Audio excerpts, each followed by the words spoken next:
Hello there. I wanted to speak with you about the spirit of land or the spirit of place. And I'm speaking to you from the land of our Akasha retreat center, which is located in Belgium and has been for almost a century a monastic land. It has been occupied by nuns, by Christian nuns. And now we have the blessing really to use this land and to interact with this land and to give to this land as a yoga and holistic retreat center. In an era where AI and virtual meetings and virtual spaces are becoming more and more the norm, I think it's valuable to remember the power of actual land and to consider that many of our ancestors, as well as many cultures other than Western cultures, approach land and place as an actual being, as an actual living force or a spirit. We find that in so many traditions, and of course especially indigenous traditions, that a place has a face and has a story and has a name and is a being with which people are interacting, or a being that interacts actively with other people, for example, through dreams or feelings or through their imaginary faculty in general. So what is a spirit of a land? I think for this we gotta examine what inhabits that space. For example, this field. What is living in this particular field upon which my body is resting right now? Well, there's grass, so there's plants. If I zoom in, there is numerous, an endless amount of insects. So there is plants, there is animals, there is human beings alive within this field, and underneath there is a mass of earth and particular compositions of earth. We can see that within this land there are the forces of the 5 elements alive and interacting with each other, and the elements are in a particular composition relating to each other. So, for example, in one place the earth element might be predominant, and in another place, let's say in a desert, the fire element is predominant. And so there is a different ratio that is present within a land, a different ratio of elements. And I'm speaking here of the 5 elements: earth, water, fire, wind, and space. Akasha, the name of our retreat center, actually translates as space, which is the container in which all the other 4 elements are finding themselves in different ratios and different manifestations as well. So within the ecosystem, we can say, there is the play of these elements. There are human beings, there are plants, there are animal beings, and all of it together, all the seen and all the unseen, because yes, there is also an unseen. There are energies present in a land that are more subtle. And all of this together forms the ecosystem. And with this holistic ecosystem, we can communicate through our imaginary faculty. We can communicate with the land if we give it a name and a face, or if we receive intuitively its name and its face. And this has been happening in other cultures, ever ever since mankind came about, perhaps, people have been connecting to the spirit of a land, and we find that in traditional cultures. Personally, I have been studying with shamans in the Himalayas, in Nepal. Some years ago, I spent time there, and one of the spirits that shamans in the Himalayas connect with, as well as Hindus connect with, is the Nagas. And the Nagas are a kind of serpent beings. They look like serpents, but they are different. That are basically personifications of land, water, particular places within that land. For example, there could be a Naga of a lake. There could be a Naga under a stone. There can be very tiny Nagas, and there can be Nagas as tall as the earth or even taller. So there are main Nagas and there are little tiny Nagas. And it has been said in the shamanic tradition from Nepal that a harmonious relationship with these Nagas is essential for maintaining health. And some particular diseases can actually be caused by Nagas if the relationship is disturbed. For example, in an area where the water has been removed, like the natural water has been removed, people tend to get skin problems, according to Nepalese shamanism.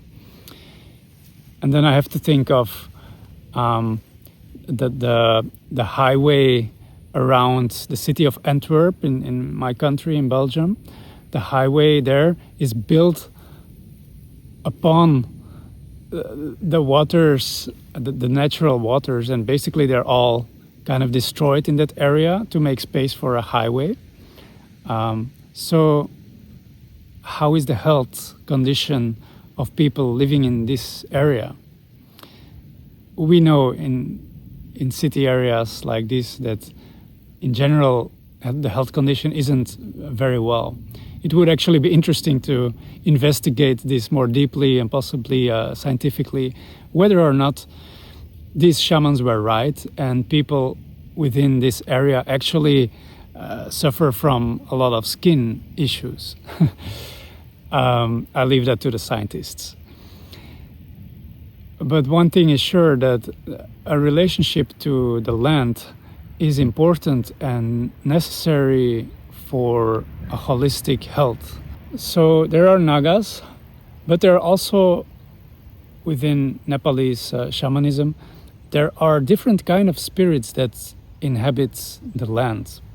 There is, for example, a kind of spirit that is called Kuladava. Kuladava is also known by people in India, or generally Hindus, as the spirits or particular spirit that our ancestors were connecting to and honoring. In our land here, obviously that is Christ and Maria. But Kuladava in the shamanic tradition of Nepal also means the spirits of ancestors themselves, because they have a tradition that honors the ancestors. And because their ancestors were honoring their ancestors, the Kuladeva becomes the chain or lineage of ancestors itself. And so it is believed and experienced that the spirits of the ancestors are still connected to the place, especially the place where they lived. And they might be still wandering around and either protecting or disturbing, depending on your relationship with them and other factors. But for sure, this is within your power. You can open up for a healthy, harmonious relationship to these powers, these spirits. This is all happening within the space of a land. There are subtle energies, there is the actual material energies of earth, water, fire, air, and all of it together is the spirit of this land that might or might not speak to you. All of this together, this whole ecosystem, is the spirit of the land, with which you can start an interaction, a communication, a relationship. Before we started here, the Akasha Retreat Center in Belgium, personally I was actually having a pretty much nomadic life for about 10 years. And I was traveling all around the world, spending prolonged times in India and Nepal especially. And I remember very well visiting the Tamang people in high in the Himalayas near the Tibetan border. And when we arrived there was just a festival to be starting. And we were surprised at that time. It was one of the first times I went to Nepal, and at that time I didn't have any idea that shamanism was so central in traditional culture. And it happened to be a shamanic festival. The shaman played a very central role in that festival, and the main happening basically of that festival was a big ceremony of the shaman and his disciples or people that were supporting him in dancing and drumming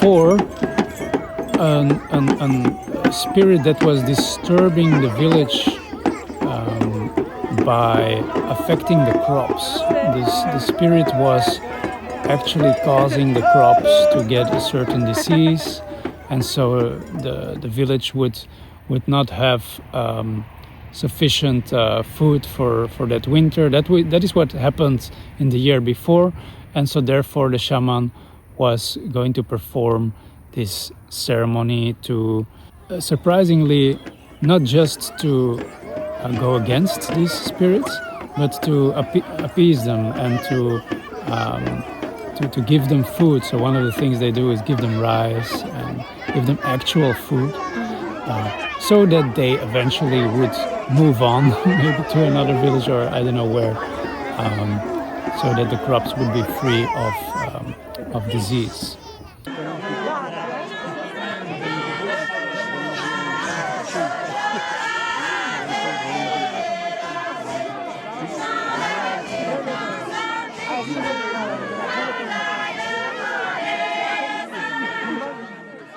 So now let me take you inside of that building and just shortly so you can see a few glimpses of the traditional monastic atmosphere that is still there in this 21st century.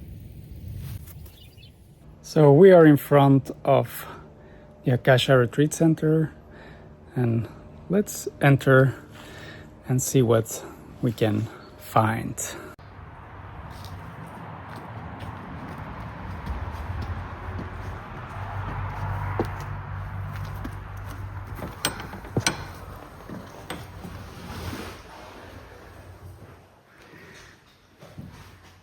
Jai Ganesha. We put the guardian spirit of Ganesha and its murti, its statue, at the entrance because it welcomes people nicely and leaves obstacles in front of the door. And here is the guardian lion. Lion, also in the Nepalese shamanic tradition, has been recognized as a guardian spirit for the heavens, or for Akasha, the upper world. And there's no coincidence that people put lions in front of their doors, at least in Belgium. Belgium people often do. We also do. It's a guardian spirit that protects the place. So what else do we have? Well, here is another guardian spirit, Durga. Here is our temple room, in which a lot is happening. Ceremonies, all kinds of opening up processes. So let's move on. We have the living room over here, which is a bit of a laundry space at the moment. And here we have our cozy fireplace, which is dedicated to Maria, or I have to say is being guarded by Maria. Maria has been maybe the central spirit in this building, in this monastic building, ever since it was built around 120 years ago now. Because a bunch of nuns were living here. This was a nun monastery. So I just suppose that Maria was their main deity, their main Kuladava in terms of Hinduism or Nepalese shamanism, or perhaps it was Jesus, of course. So yeah, that is why we like to put Maria here to honor the people that guarded this place before.